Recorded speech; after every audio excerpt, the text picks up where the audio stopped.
今日の聖書箇所をお読みいたします。ルカの福音書10章25節から37節。さて、ある律法の専門家が立ち上がり、イエスを試みようとして言った。先生、何をしたら永遠の命を受け継ぐことができるでしょうか。イエスは彼に言われた。律法には何と書いてありますか？あなたはどう読んでいますか？すると彼は答えた。あなたは心を尽くし、命を尽くし、力を尽くし、知性を尽くして、あなたの神、主を愛しなさい。また、あなたの隣人を自分自身のように愛しなさいとあります。イエスは言われた。あなたの答えは正しい。それを実行しなさい。そうすれば命を得ます。しかし彼は自分が正しいことを示そうとしてイエスに言った。では、私の隣人とは誰ですか？イエスは答えられた。ある人がエルサレムからエリコへ下っていったが、強盗に襲われた。強盗たちはその人の着ているものを剥ぎ取り、殴りつけ、半殺しにしたまま立ち去った。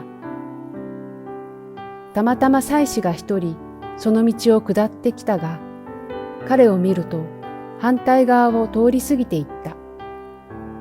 同じようにレビ人もその場所に来て彼を見ると反対側を通り過ぎていった。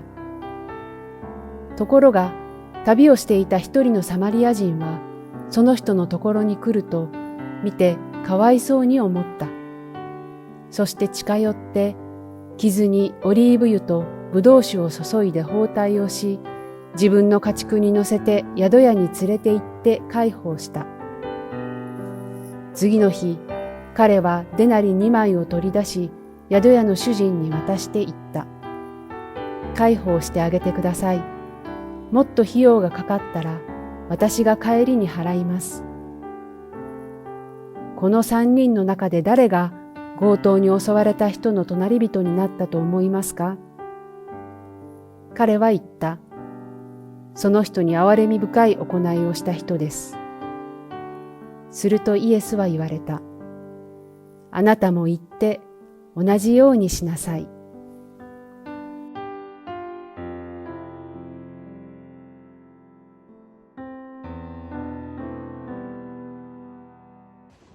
여러분 안녕하세요. 주님을 찬양합니다. 昨日はアスラゴフォーラムで開催されたノイフェスティバルに行ってきました。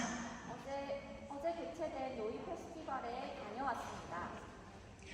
ノイフェスティバルはサマリタンズ・パースという緊急援助支援団体とビリー・グラハム伝道協会が、企画・運営した伝道集会でした。 노이 페스티벌은 사마리탄스 퍼스트라는 긴급 원조 지원 단체와 빌리 그레엄 전도협회가 기획 운영한 전도 집회였습니다. そしてその団体の代表を務めるフランクリン・グラハム牧師が聖書のメッセージを語ってくださり、クリスチャンミュージシャンのコンサートもありました。 그리고 그 단체의 대표인 프랭클린 그레엄 목사가 성경 말씀을 전하였고 크리스천 뮤지션들의 콘서트가 있었습니다. サマリタンズ・パース、サマリア人のお財布という意味ですよね。というのは聖書の良きサマリア人の例えから名付けられています。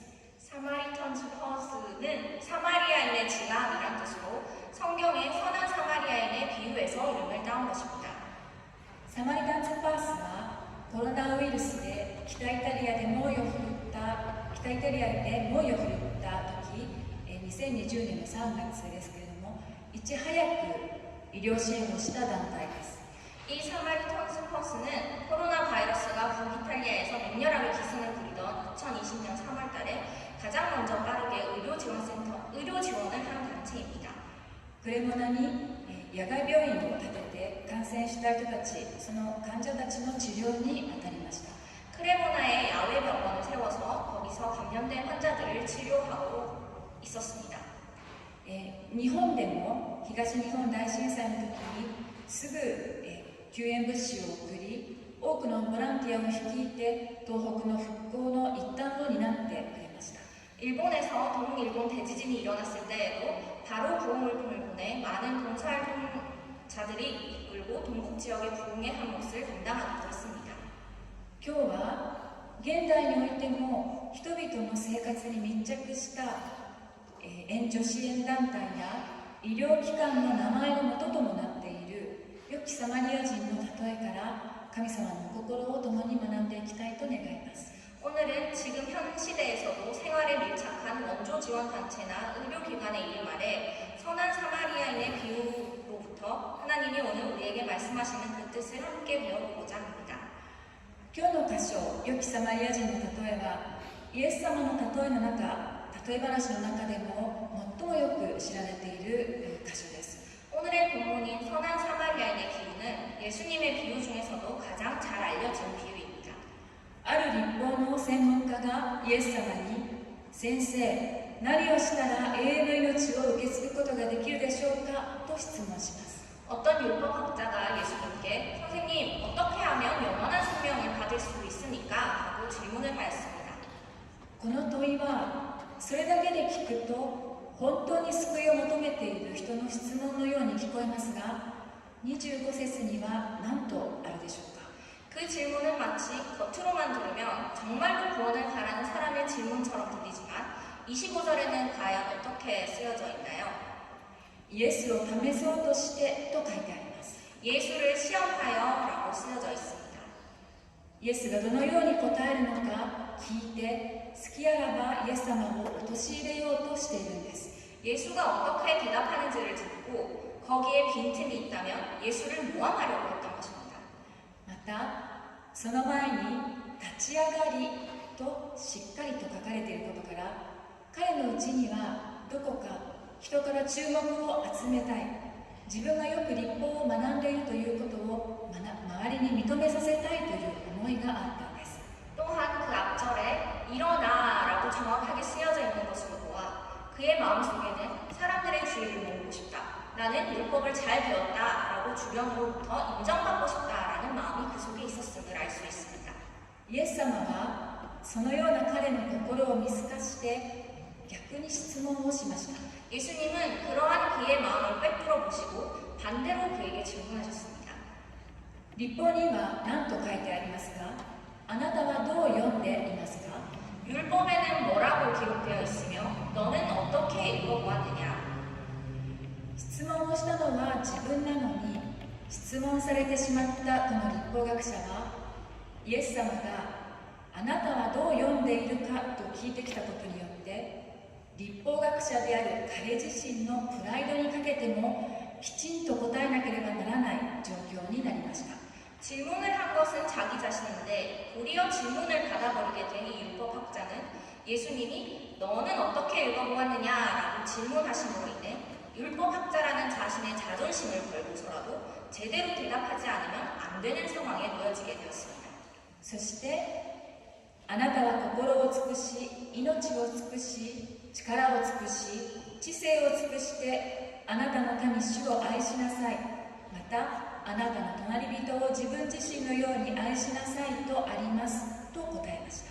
그리고 내 마음을 다하며 목숨을 다하며 힘을 다하며 뜻을 다하여 너의 주 하나님을 사랑하고 또한 내 이웃을 내 자신과 같이 사랑하라 하였나이다 라고 대답하였습니다.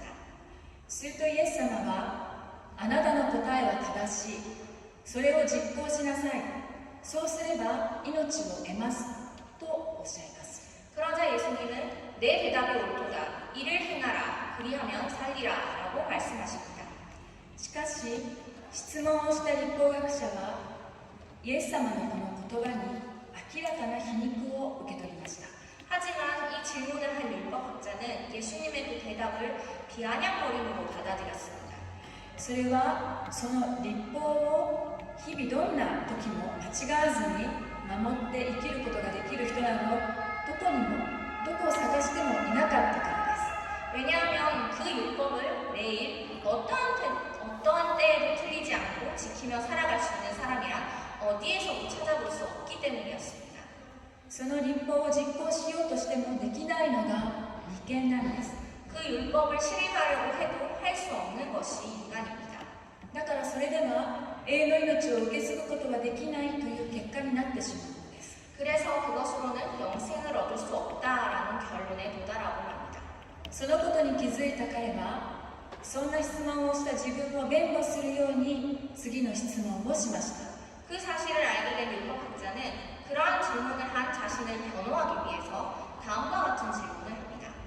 では私の隣人とは誰ですか？ 그러면 내 이웃이 누구이니까?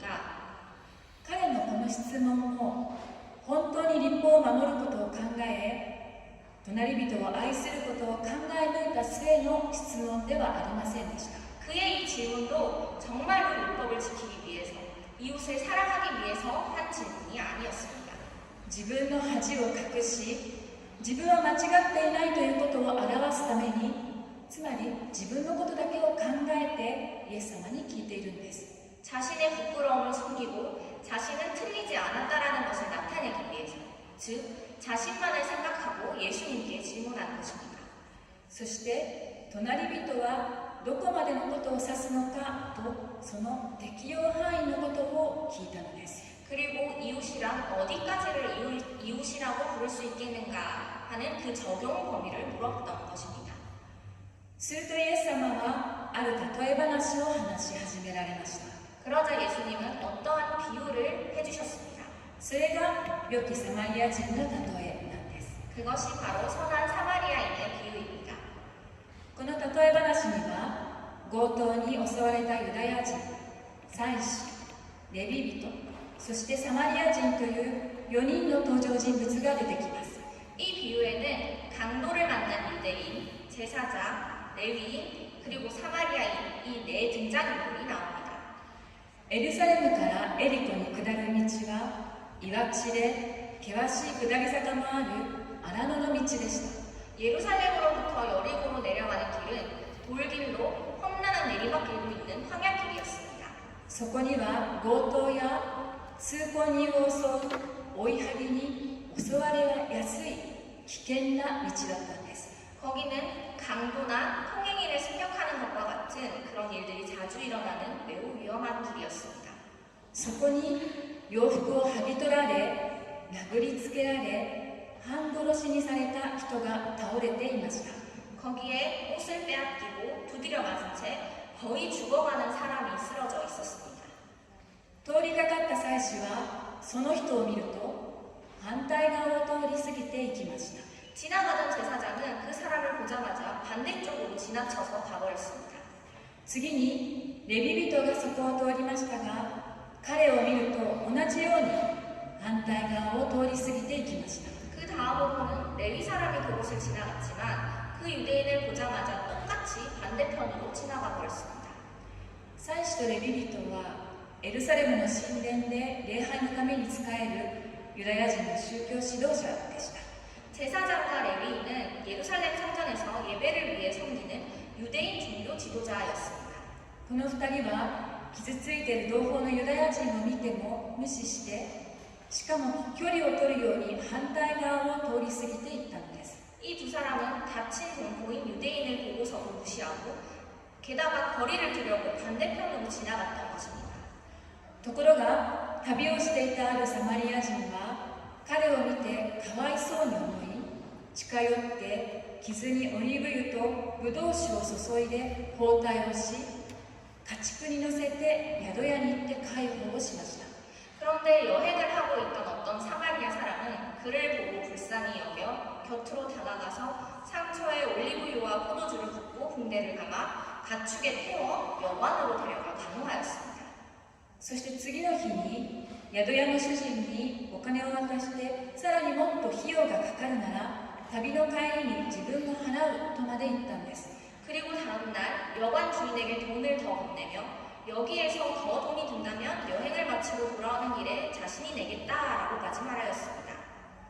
ユダヤ人とサマリア人とは長い間敵対関係にありました。 유대인과 사마리아인은 오랫동안 적대 관계를 유지해 왔습니다. ユダヤ人はサマリア人が雑婚や偶像礼拝をする宗教的な純粋さを失った民たちとして彼らを軽蔑していました。 유대인은 사마리아인이 이방인들과 결혼하고 우상 숭배한다라는 종교적인 순수성을 잃어버린 백성이라고 그들을 경멸하였습니다.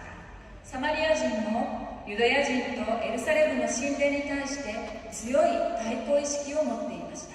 사마리아인도 유대인과 예루살렘 성전을 향해 강한 적대감을 가지고 있었습니다.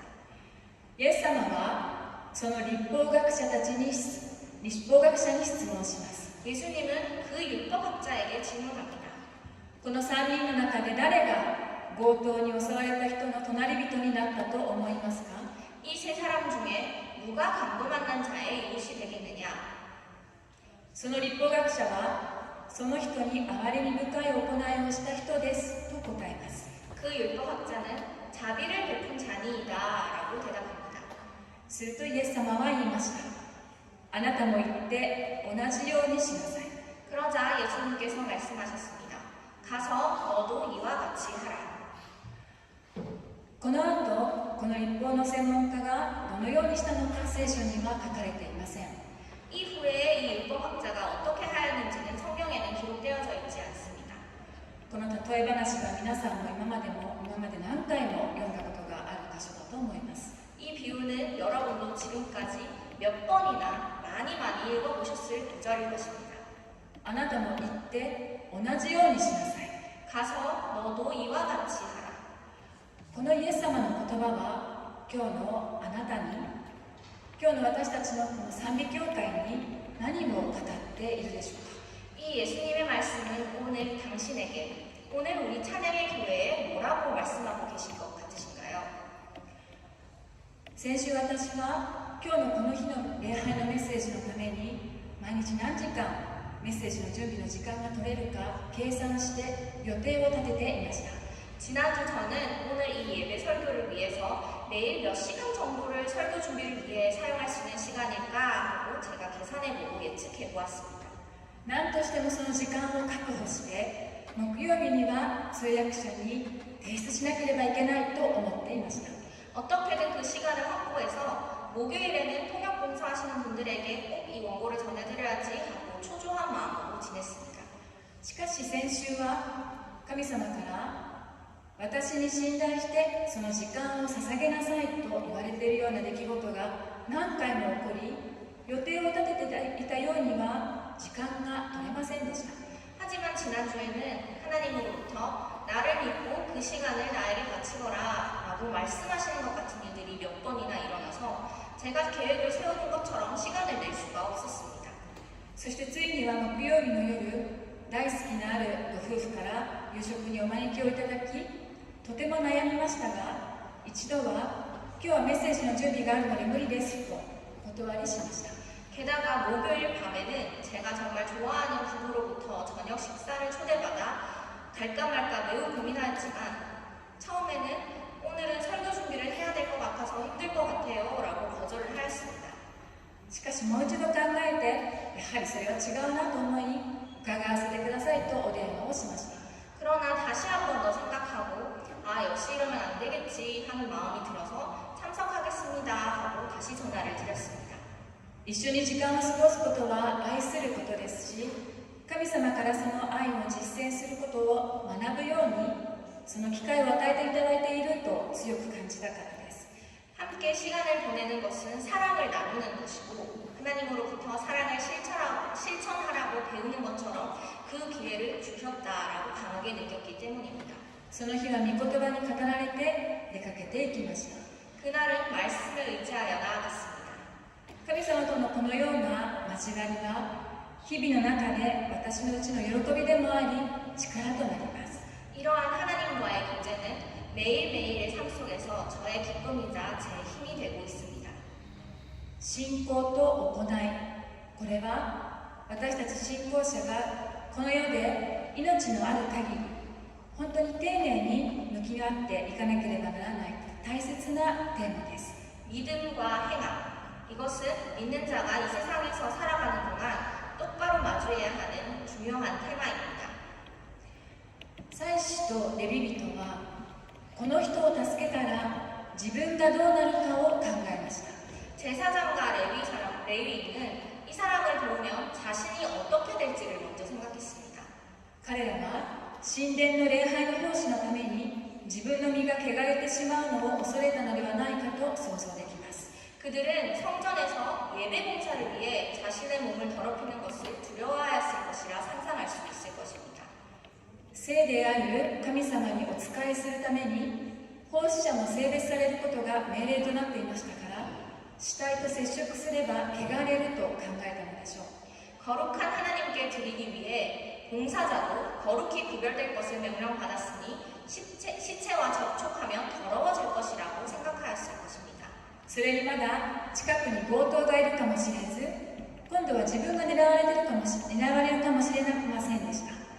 거기에다가 더욱이 그 근처에는 아직 강도가 남아있을 수도 있었으니 이번에는 내가 습격받을지도 모른다라고 생각했습니다. 面倒なことに巻き込まれる前にここから立ち去ろうと考えたのかもしれません。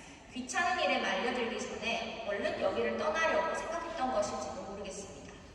しかしサマリア人はこの人を助けなかったらこの人はどうなるだろうと考えました。 하지만 사마리아인은 이 사람을 구하지 않는다면 이 사람은 어떻게 되었을까, 어떻게 될 것인가 하고 생각했습니다.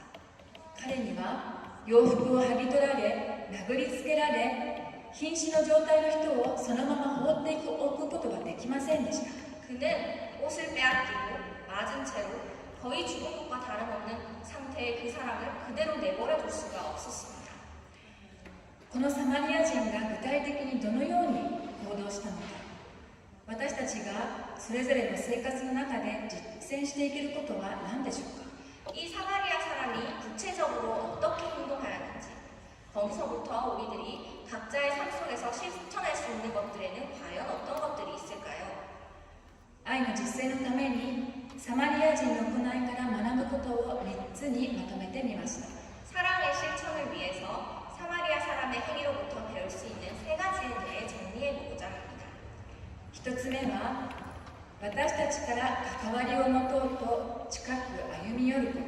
첫 번째는 우리가 먼저 가까이 다가가는 것입니다. 2つ目は私たちが持っているもの、管理している賜物を用いていただくこと。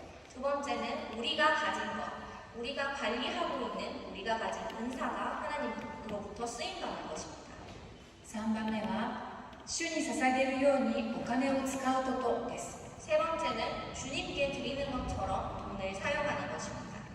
今日の33節から35節を、もう一度、今度はご一緒にお読みしたいと思います。 오늘의 본문 중에서 33절에서 35절까지를 함께 읽어보고자 합니다. 33節から35節です。 33절에서 35절입니다. シーラ。ところが旅をしていた一人のサマリア人はその人のところに来ると見てかわいそうに思った。そして近寄って傷にオリーブ油とブドウ酒を注いで包帯をし、自分の家畜に乗せて宿屋に連れて行って介抱した。その日彼はレナリ2枚を取り出し宿屋の主人に渡していった。介抱してあげてください。もっと費用がかかったら私が帰りに払います。1番目は私たちから関わりを持とうと近く歩み寄るということです。 첫 번째는 우리가 먼저 가까이 다가가는 것입니다. 34節には近寄ってとあります。 34절에는 가까이 가서라고 쓰여져 있습니다. サマリア人は自分から倒れているユダヤ人に関わりを持とうと近づいていきました。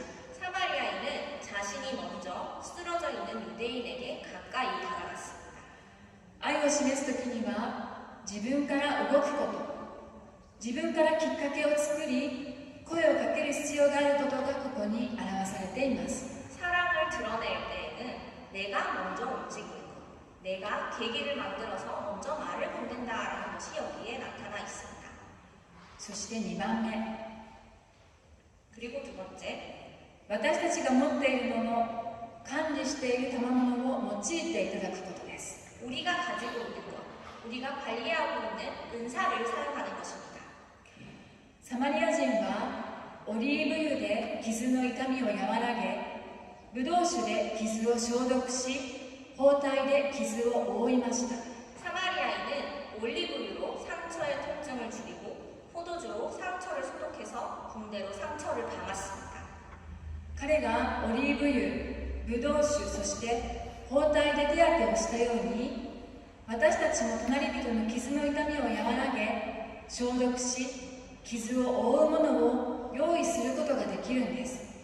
그 사마리아인이 올리브유와 포도주 그리고 붕대로 처치를 해준 것처럼 우리도 이웃이 가진 상처의 통증을 줄여주고 소독하고 상처를 감쌀 수 있는 것들을 준비할 수 있습니다. それは私たちが神様からいただいているもの、与えられている賜物がそうであると言えます。 우리가 하나님으로부터 받은 것, 하나님께서 주신 그 은사가 바로 그것이라고 말할 수 있겠습니다. それを用いていただくとき、主の癒しと平安があり、神様の栄光が現れるんです。 그렇게 사용될 때에 거기에는 주님의 치유와 평안이 있고 하나님의 영광이 나타날 것입니다. そして3番目は、主に捧げるようにお金を使うことです。 그리고 세 번째는 주님께 드리듯 돈을 사용하는 것입니다. 35節には、デナリ2枚を取り出しとあります。 35절에는 데나리온 둘을 주며 라고 쓰여져 있습니다. そしてもっと費用がかかったら、その分も支払うとサマリア人は言ったのです。 그리고 비용이 더 들면 그만큼을 지불하겠다라고 사마리아인은 말하였습니다. 愛を実践するときにはお金が必要になります。 사랑을 실천할 때에는 돈이 필요하게 됩니다. しかし信仰によって喜んで主に捧げるときに、主が大いに祝福して用いてくださることを私たちは期待してよいのです。 하지만 믿음으로 기쁘게 주님께 드릴 때에 주님께서 많이 축복하여 사용하실 것을 우리는 기대해야 합니다. そして何よりもこの思いの原動力となっているのは、33節にかわいそうに思ったとあるサマリア人の心です。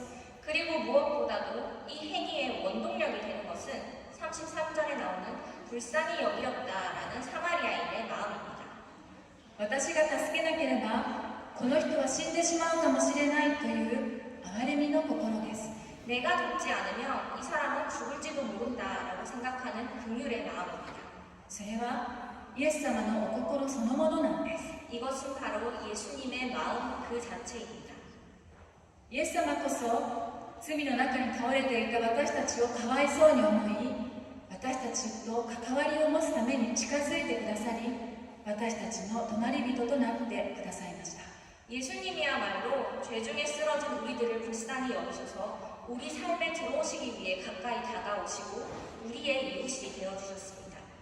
十字架の苦しみと死によって私たちの罪を許してくださり、復活によって私たちに永遠の命を与えてくださったのです。 십자가의 고통과 죽음으로 우리의 죄를 사하시고 부활로 우리에게 영원한 생명을 주신 것입니다.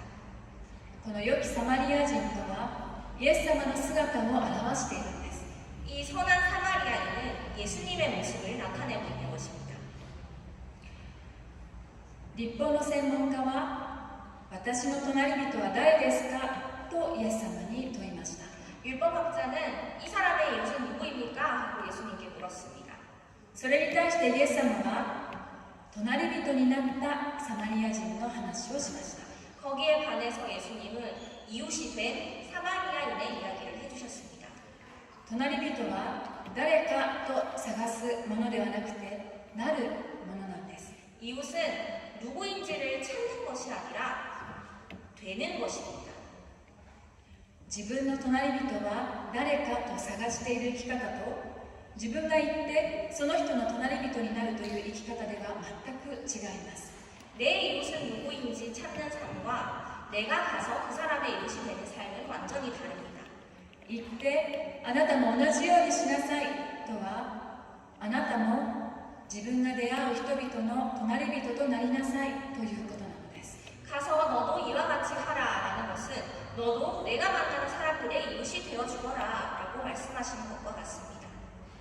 私たちが自分自身を見つめるとき、イエス様の御言葉通りに生きられない自分に絶望しそうになります。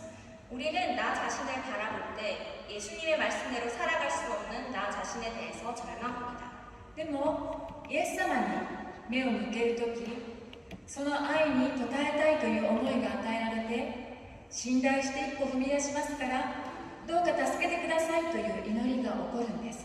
그렇지만 예수님께 눈을 향할 때 그 사랑에 응답하고자 하는 마음이 주어지게 되고 신뢰함으로 한 걸음 한 걸음씩 나아가오니 제발 주님 도와주세요 라고 기도하게 됩니다.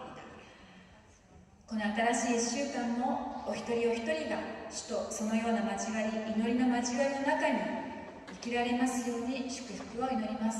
이 새로운 한 주도 한 사람 한 사람이 주님과 그러한 깊은 기도의 교제 속에서 지낼 수 있도록 축복하며 기도합니다. 私たちの隣人となってくださったイエス様のお姿を追って歩む私たちでありますように。 우리의 이웃이 되신 예수님의 모습을 따라 걷는 우리가 되기를 바랍니다. お祈りします。 기도하시겠습니다. 愛する天の父なる神様、あなたの素晴らしい皆を褒めたたえます。 사랑하는 하늘의 하나님 아버지, 당신의 위대하신 이름을 송축합니다. イエス様は今日も行って同じようにしなさいと言われます。 예수님은 오늘도 가서 너도 이와 같이 하라고 말씀하십니다. サマリア人が敵対していたユダヤ人の隣人となったように、私たちが生活の中で人々の隣人となり、神様の愛を表し実践していくことができるように、勇気を持って捧げる祈りに応えてくださいますようにお願いいたします。 사마리아인이 적대시하던 유대인의 이웃이 된 것처럼 우리가 생활 속에서 사람들의 이웃이 되어 하나님의 사랑을 나타내 실천할 수 있도록 용기를 가지고 드리는 기도에 응답하여 주시옵소서. どうぞ私たちにイエス様の深い愛を教えてくださり、その愛に押し出されて神様の愛で人を愛することができるように助けてください。 부디 우리에게 예수님의 사랑을 더 깊이 가르쳐 주시고 그 사랑에 힘입어 하나님의 사랑으로 사랑을 사랑할 수 있도록 도와주시옵소서.